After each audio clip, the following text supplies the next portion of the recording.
Et salut à tous, bienvenue pour une nouvelle vidéo dans laquelle on parle encore une fois d'actualité. N'oubliez pas comme toujours que vous pouvez liker, vous abonner, commenter, partager, nous suivre sur les réseaux sociaux pour nous aider pour le référencement, pour nous donner de la force. Et sans plus attendre, on y va. Donc aujourd'hui on va parler de l'UFC Vegas 71 qui aura lieu le 11 mars, et notamment du combat principal de cette carte qui sera le combat de Merab Dvalishvili contre Petr Yan. Donc Yan, lui, il est en 16-4, il est sur deux défaites, une contre Sterling et une contre O'Malley. J'en ai déjà parlé, je vais revenir un petit peu pour ceux qui n'auraient pas vu les vidéos d'avant. Mais voilà, moi je considère personnellement que son combat contre Sterling, le deuxième combat contre Sterling, personnellement moi je lui aurais donné la victoire, je lui aurais donné 3 rounds à 2. Et celui contre O'Malley, je lui aurais aussi donné la victoire, je lui aurais donné 2 rounds contre 1.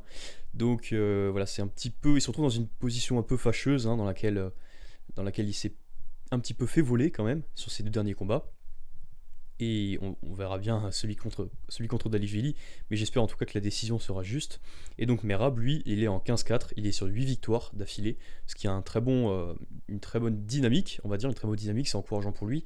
Il a notamment des victoires contre José Aldo et contre John Dodson. Je trouve que c'est une très bonne opposition pour faire bouger la catégorie si Merab Dvalishvili y gagne, parce qu'il faut voir que la catégorie maintenant commence à être un petit peu stacké puisque Sterling il reste le champion, il a battu Dillashaw dernièrement, avant ça il avait battu Yann, il avait gardé sa ceinture contre Yann et il avait battu, pour prendre la ceinture il avait battu Yann une première fois, ce qui fait que Sterling là il commence à être bien dominant, il commence à être bien installé, et donc en fait les contenders ne veulent pas trop s'affronter pour essayer d'avoir un nouveau combat pour le titre. Donc on a Merab Dvalishvili d'un côté, qui est très complet, avec une lutte redoutable. On l'a vu notamment contre Marlon Moraes. En striking, il est franchement pas si mal que ça. Enfin, pas si mal que ça, c'est un combattant professionnel, donc bien sûr il est bon. Mais je veux dire, comparé à d'autres combattants, et d'autres combattants qui ont une très grosse lutte, lui vraiment, il est complet. Il est très complet, c'est ce que je veux dire. C'est qu'il est capable de lutter, mais il est capable de striker.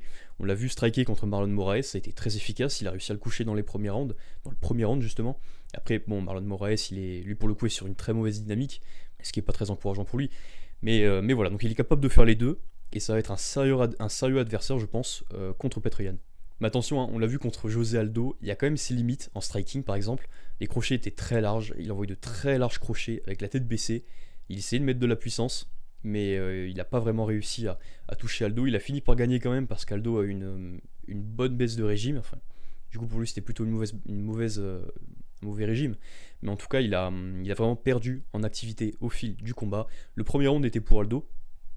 Ensuite, le deuxième a été pour Merab et le troisième pour Merab aussi.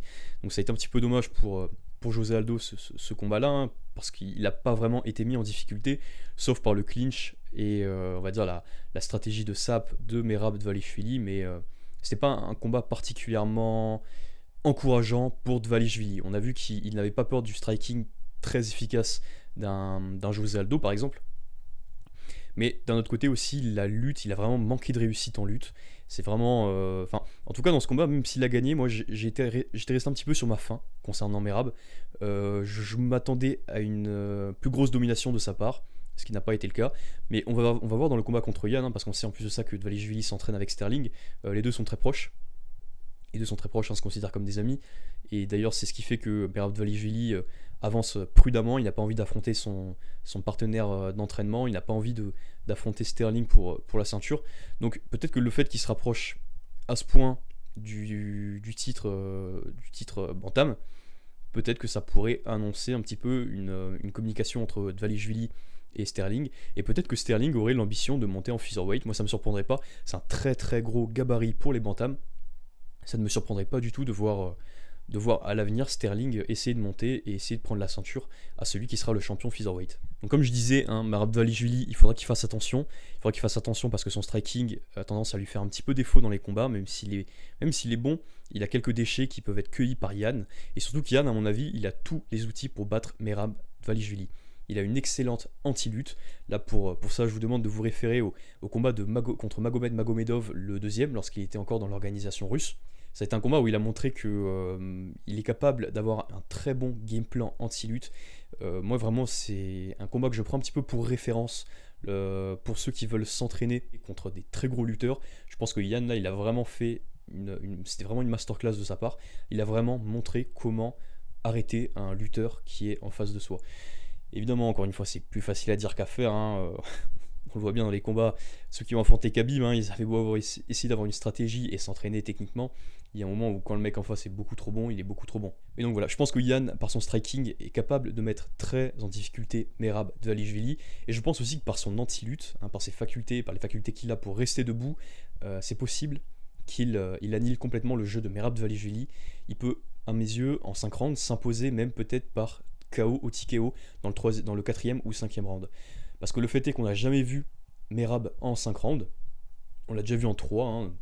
Voilà, régulièrement il gagne beaucoup de ses combats par décision, mais en 5 rounds on ne l'a jamais vu, alors que pour le coup Yann, on n'a vraiment aucun doute sur ses aptitudes à faire 5 rounds, à tenir 25 minutes, là on n'a aucun doute là-dessus. Mais après concernant le combat qu'il avait fait contre José Aldo, hein, je parle de Merab Dvalishvili, je pense aussi que l'avantage qu'a José Aldo sur Yann pour empêcher la lutte de Merab, c'est que Aldo avait combattu avec les mains assez basses.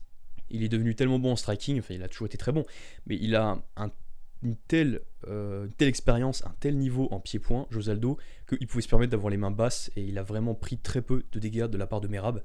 Mais les mains basses lui permettaient justement d'anticiper les double legs ou les single legs que Merab voulait envoyer, ce qui fait qu'en fait, je crois qu'il a jamais mis au sol, je crois qu'il y a eu 0 amené au sol, ou peut-être qu'il y en a une qui a été comptabilisée. Il faudrait revoir les statistiques, se repencher dessus, mais en tout cas, José Aldo avait fait un excellent combat, et je pense que Yann peut s'inspirer de ce combat, même s'il l'a perdu, encore une fois, Aldo, pour moi, c'était quand même il a montré comment essayer de battre Merab Dvalishvili. Donc à mes yeux, Petroyan va gagner, Petroyan gagnera le combat, évidemment, c'est pas sûr à 100%, mais en tout cas pour moi, il est favori, il est bien parti pour gagner, même hein, dans le deuxième combat contre Sterling, on a vu que Yann, malgré la dangerosité de Sterling au sol, il ne s'est pas fait soumettre, même s'il avait Sterling dans son dos, il ne s'est pas fait soumettre. Je vois mal Merab Dvalishvili l'emporter par soumission ou par KO. Je vois vraiment mal s'imposer en finissant Petroyan. Puisqu'en plus de ça, on a vu aussi que Yann, contre d'excellents strikers comme Cory Sandhagen ou encore Sean O'Malley, il a jamais été trop mis en danger. Contre O'Malley, il y a un moment, je crois que c'était dans le round... je me demande si c'était dans le round 2, je crois. À un moment, il prend un bon cross de Sean O'Malley dans le menton, et ça le fait bouger un petit peu, mais on voit qu'il est quand même serein. Et l'avantage qu'a, du coup, comme je disais, Aldo, c'est qu'il combat avec les mains assez basses. Il avait combattu avec les mains assez basses contre Merab, il bougeait beaucoup son buste. Lui, par contre, Yann a toujours les mains très hautes. Il a toujours une garde très, très hermétique, c'est-à-dire que les coups passent peu dans sa garde, il a vraiment une très bonne garde, mais en revanche, ça laisse du coup des ouvertures au niveau des hanches, les mains sont plus hautes. Donc déjà au niveau de la vision, elle est un petit peu amoindrie par le fait d'avoir les mains en position de garde. Et en plus de ça, c'est aussi quelque chose qui a tendance à congestionner un peu les bras. Sur 25 minutes, en tout cas, ça peut congestionner les bras. Et ça peut créer un petit peu de fatigue en plus. C'est ce genre de détail en fait qui peut jouer en la faveur de Merab Dvalishvili. Mais toujours est-il que pour moi, Yann s'imposera dans le round 4 ou 5 par finition, par TKO. Je pense qu'il arrivera à trouver le coup dur et à en finir avec son adversaire. Voilà, donc c'est tout pour cette vidéo, c'est tout pour cette actualité. N'hésitez pas à me dire ce que vous pensez de ce combat en commentaire. Moi personnellement, ça me fait plaisir de voir que Yann revient, et en plus de ça contre un adversaire aussi sérieux que Merab Dvalishvili. Donc voilà, donc dites-moi tout en commentaire, et on se dit à la prochaine pour une nouvelle vidéo.